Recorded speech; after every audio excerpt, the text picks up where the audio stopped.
Bonjour Internet, comment ça va? Je vais m'inspirer de cette image-là. Si vous connaissez l'auteur, n'hésitez pas à me la mettre dans les commentaires. Personnellement, je l'ai trouvée sur Pinterest et à chaque fois que je cliquais dessus, je retombais en boucle sur des images et j'ai pas réussi à savoir de qui ça venait à la base. Donc si vous trouvez qui c'est, n'hésitez pas à me le dire et puis je le rajouterai dans la description de la vidéo. Du coup, je vais faire quelque chose d'approchant en faisant plaisir. Je vais vous montrer ça. Donc pour ce qui est des tissus, je vais prendre ces deux-là. Un voilage et un polyester standard, assez opaque quand même, mais qui reste fluide. Et donc les deux ensemble, sachant que lui est déjà quasiment opaque et que lui il est, il n'y a pas de souci. Je me sers d'une jupe existante comme base pour faire mon patron. J'utilise du papier calque pour reproduire la forme. Oh, j'ai mon bébé d'amour. J'ai mon bébé. Oh, j'ai mon bébé. Oh. Même si c'est pas comme ça que je vais avancer, tu sais. Je vais couper 6 pièces du patron réalisé. Ici, le tissu est plié en deux. Je n'ai donc qu'à placer le patron 3 fois. J'ai fini de découper le tissu vert pour la jupe. Je vais réutiliser les pièces que j'ai déjà découpées comme patron justement pour le beige. Et je vais faire des pièces comme celle-ci mais plus longues. Comme ça, ça va me permettre de faire les deux couches, comme ça on verra bien le vert, puis le beige. Voilà ce qui me reste comme chute. Ça va pas être évident pour faire une ceinture au niveau de la taille comme je le voulais. Je vais m'en sortir, je vais bidouiller quelque chose. Et là on passe au tissu beige. Je reprends mon patron et à l'aide d'une règle, je le rallonge de 10 cm.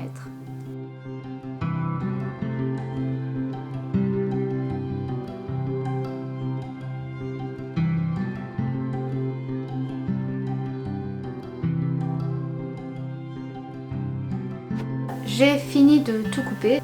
Je vais aller coudre et je reviens vous voir pour vous montrer comment ça se passe. A tout de suite. J'assemble les pièces vertes puis les beiges à l'aide d'épingles et je les couds ensemble.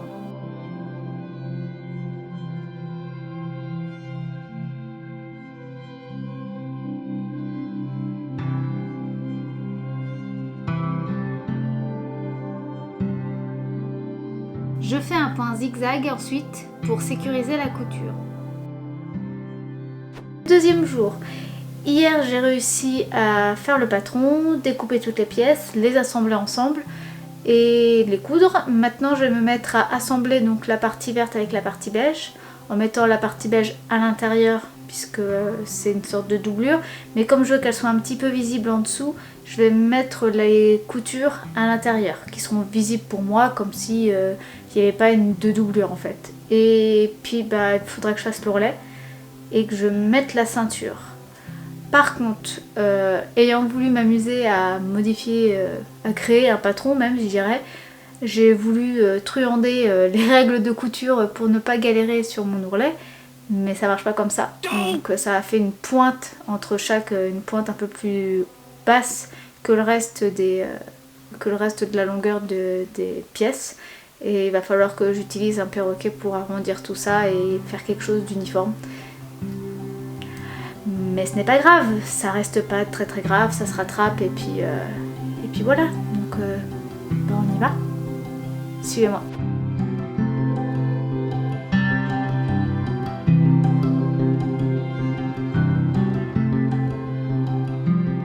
Je fronce l'avant de ma jupe pour qu'une fois attachée, la jupe ait des volants partout. Puisqu'une fois attachée, il y aura un fronçage qui se fera naturellement à l'arrière.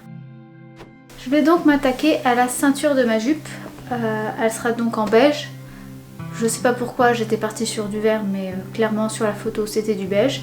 Ce qui sera beaucoup plus simple étant donné que c'était que des petits morceaux que j'avais, donc c'était un peu du bricolage, donc c'est très bien comme ça. Je vais faire un grand rectangle de 10 cm de largeur.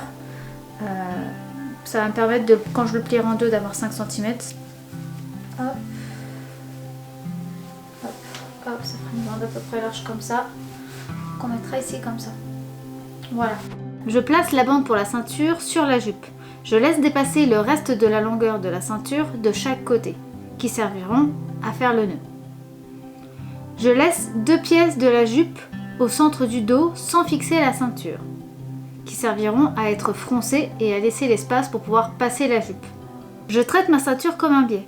Une fois la première couture faite sur l'avant, je replie à l'intérieur de la jupe le reste du tissu et je fixe à l'aide d'épingles. Je termine avec une couture à la main. On s'occupe des côtés de la ceinture en les cousant côté envers, puis on les retrousse, ce qui permet d'avoir un ruban sans couture visible.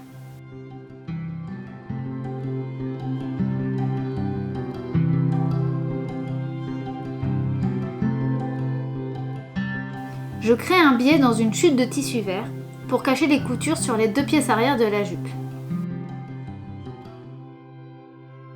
On termine enfin par faire l'ourlet de la partie verte puis la beige.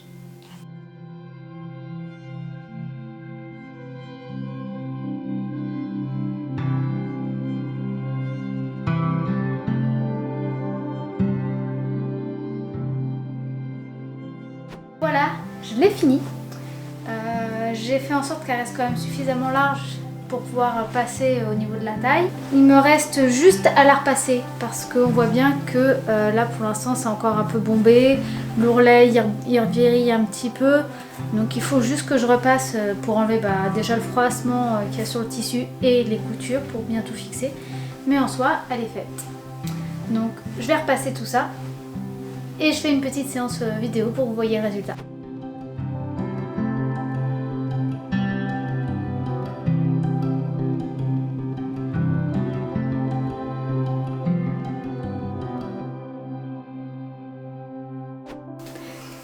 C'est tout pour cette vidéo. J'espère que cette vidéo vous a plu. N'hésitez pas à liker et partager cette vidéo, ça me fera extrêmement plaisir. Et puis abonnez-vous à la chaîne si vous voulez voir de prochaines vidéos de ma part. Bye!